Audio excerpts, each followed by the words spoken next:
Hello दोस्तों, आज हम इस वीडियो के माध्यम से एक ऐतिहासिक अन्याय के बारे में बातचीत करेंगे जो भारत पाकिस्तान के विभाजन के समय एक समुदाय के साथ अन्याय हुआ है, जिस अन्याय का भुगतान अब तक वो समुदाय कर रहे हैं। जब अपना पूरे भारत देश स्वतंत्रता दिवस की खुशी मना रहे होते हैं, ठीक उसके 2 दिन बाद 17 अगस्त को चकमा समुदाय के लोग क्यों काला दिवस के रूप में मनाते हैं, तो आइए हम इस वीडियो के माध्यम से जानेंगे। और इस बात को जानने के लिए वीडियो के अंत तक जुड़े रहे। चकमा साम्राज्य भारत के आज़ादी के लगभग 170 साल पहले से ही ब्रिटिश के खिलाफ अपने राज्य में आवाज उतार रहे थे और ये चकमा साम्राज्य भारत के प्रति हमेशा वफादार रहे हैं। जब अखंड भारत को आपस में बांटा जा रहा था, तब ऐसा कहा गया था कि जनसंख्या के हिसाब से भारत और पाकिस्तान को आपस में बांटा जाएगा। इसलिए उनको ये भी लगा चकमा साम्राज्य में 99% गैर मुस्लिम यानी कि बौद्ध थे, इसलिए उन्हें भी भारत में शामिल कर लिया जाएगा। और इस बात को तत्काल प्रधानमंत्री नेहरू ने भी स्पष्ट कर दिए थे। 14 जुलाई 1947 को पर्वत चट्टग्राम जन समिति के महासचिव स्नेह कुमार चकमा के द्वारा बंगाल सीमा आयोग को एक ज्ञापन सौंपा गया। 16 जुलाई 1947 को बंगाल सीमा आयोग के द्वारा एक बैठक बुलाया गया, जिस पर ज्ञापन के ऊपर लगभग 1.5 घंटा तक चर्चा हुआ। उस बैठक के दौरान स्वयं आयोग के अध्यक्ष सीएसटी के दलीलों को सुनने के लिए मौजूद नहीं था। कांग्रेस एवं हिंदू महासभा मेमोरेंडा ने भी एक भी शब्द सीएसटी के लिए नहीं बोले। कमीशन के 2 सदस्य एवं मुस्लिम लीग के वकील स्नेह कुमार चकमा के वकील के साथ और गैर मुस्लिम वकीलों के साथ झगड़ा करते रहे।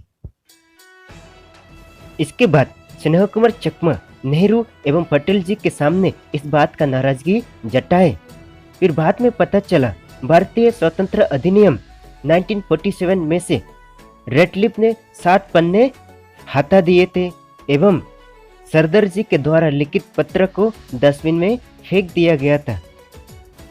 मुलाकात के दौरान सरदार पटेल जी ने स्नेह कुमार चकमा को आश्वासन दिए थे, मैं किसी भी हालत में आपके सीएसटी के साथ दूंगा और आपके पीछे खड़ा रहूंगा। 14 और 15 अगस्त के बीच लगभग 10,000 लोग इकट्ठा हुए और कॉलोनल हायडे ने कहा, अब तुम सभी लोग आजाद हो और चिट्टीगांव हिल ट्रक भारत के हिस्सा बन चुका है भारतीय स्वतंत्र अधिनियम 1947 के तहत। इसके बाद 15 अगस्त 1947 को चकमा समुदाय के लोगों ने अपने साम्राज्य में भारतीय ध्वज लहराए एवं चकमा समुदाय के लोगों ने 3 दिनों तक भारत का हिस्सा बनने की खुशियां मनाया। रेडक्लिफ अवार्ड के द्वारा 12 अगस्त 1947 को चिट्टीगांव हिल ट्रक्स एवं चकमा समुदाय के राज्य को पाकिस्तान को दिया गया। इस बात का प्रचारण 17 अगस्त 1947 को रेडियो के माध्यम से किया गया।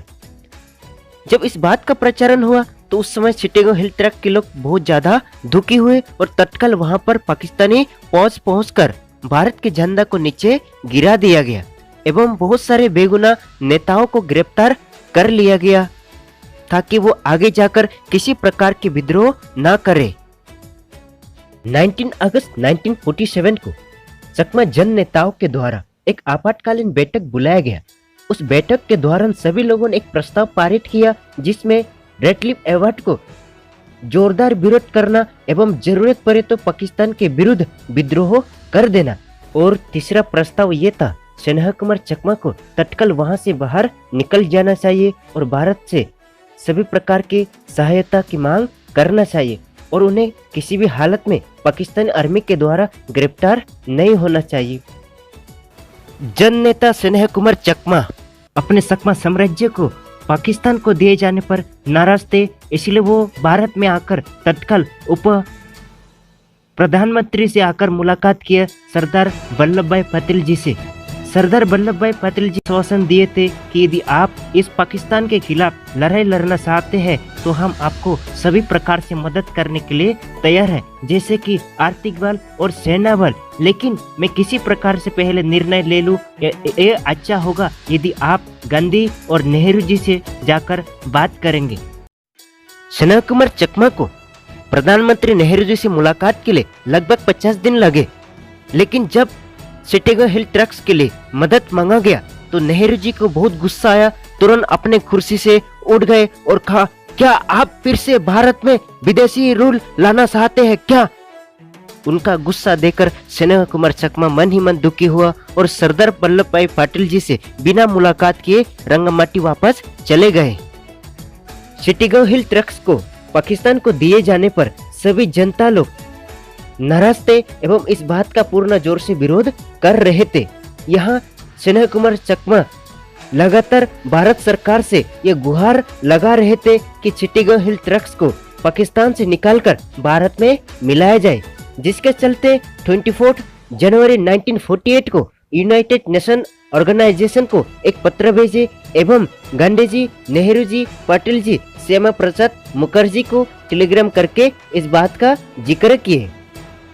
बाद में ये पता चला बंगाल सीमा आयोग के 2 सदस्यों ने भी रेड लिप अवार्ड को पुनर्विचार करने के लिए आग्रह किए थे, लेकिन उन दोनों को भी नेहरू जी ने जोरदार फटकार लगाया और चिटागोंग हिल ट्रक्स के समर्थन नहीं किए। स्नेह कुमार चकमा के वकील गांधी और नेहरू जी से दिल्ली में मुलाकात किए, लेकिन महात्मा गांधी जी ने समर्थन करने से इनकार कर दिए। सरदार एवं अन्य नेताओं के साथ सीएसटी के लोगों को लगा उनके ऊपर हुए अन्याय का सुधार करने के लिए भारत सरकार के द्वारा प्रयास किया एवं सीएसटी के लोगों की बातों को भारत सरकार के द्वारा कोर्ट के समक्ष पेश किया गया होगा, लेकिन ऐसा नहीं हुआ।